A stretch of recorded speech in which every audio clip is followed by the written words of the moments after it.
थारे ब्याह का सच भी हमारे को पता ना था। पता भी चलियो तो आधो अधूरो। अब तक ना बताया तूने कि थारे सासरे वाले कौन हैं।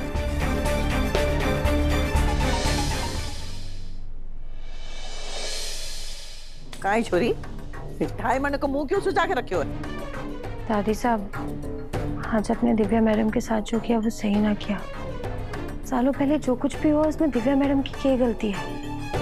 मैं समझ सकूं कि आप देवी हुकुम, बड़े हुकुम या उनके साथ जो कुछ भी हुआ उन सबसे नाराज है, लेकिन सारा गुस्सा दिव्या मैडम पे निकालने की क्या जरूरत थी?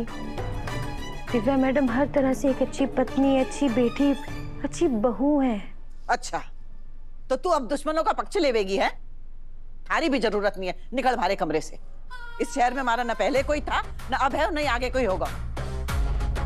चल निकल, चल निकल हमारे कमरे से। हमारे को किसी की जरूरत ना है। चल भाग यहाँ से। अरे भाड़ में गई संतोष। हाँ तो मन उकता गया इस घर से।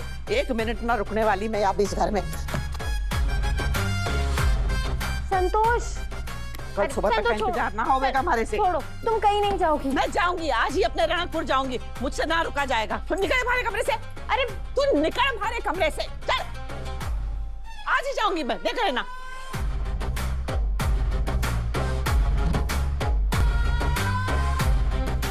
काम करे, माँ खराब करके रख दियो मारो। एक तो दुश्मन की छोरी ने बहू बना के ले आए, ऊपर से वसूड़ी भी उसका पक्ष ले है। माँ जी साहब, बात तो सुनिए।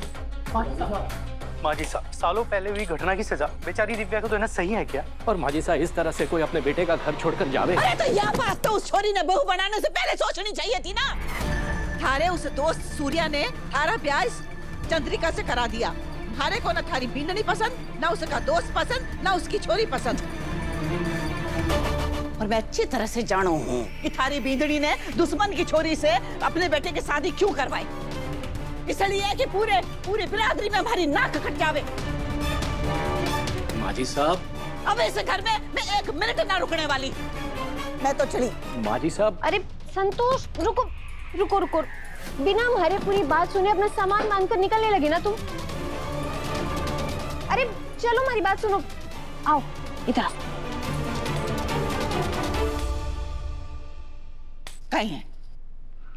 अरे असल में संतोष, दिव्या मैडम भी थारी तरह अपने बाबू सा और अपनी सासू माँ ने पसंद ना करे। थारे दोनों दुश्मन अविसर और दिव्या मैडम के खिलाफ थे।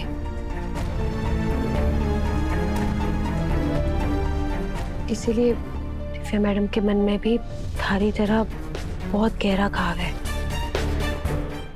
अब तुम आ गई हो ना, तो दिव्या मैडम भी थारे खेमे में आ जाएंगे। अरे एक तो थारे सच झूठ को भारे पतो ना चले। थारे ब्याह का सच भी हमारे को पता ना था। पता भी चलियो तो आधो अधूरो। अब तक ना बताया तूने कि थारे सासरे वाले कौन हैं। संतोष, सही समय आने पर मैं थारी को सब सच बता दूंगी, थारी कसम।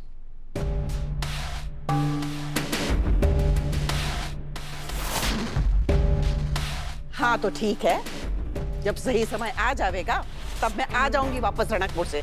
तब तक मैं चढ़ी अपने गांव रणकपुर। अरे बहुत हो गयो। माँ जी साहब, हमारी बात तो सुन। माँ जी साहब, ना सुनूं मैं किसी की। साहब, आप जा रही हैं? अरे हट हमारे रास्ते से, जाऊं मैं। ठीक है पापा साहब, वो अमित जी आ रहे हैं, उनके रहने का इंतजाम फिर हम दादी साहब के कमरे में ही कर देते हैं। हाँ, है ना? हाँ। ये अमित जी कौन? दादी साहब वही जिनकी आप फिल्में देखती थी दादू साहब के साथ और जिनके गाने आप आज तक सुनती हो। पग घुंघरू बांध मेरा नाचे।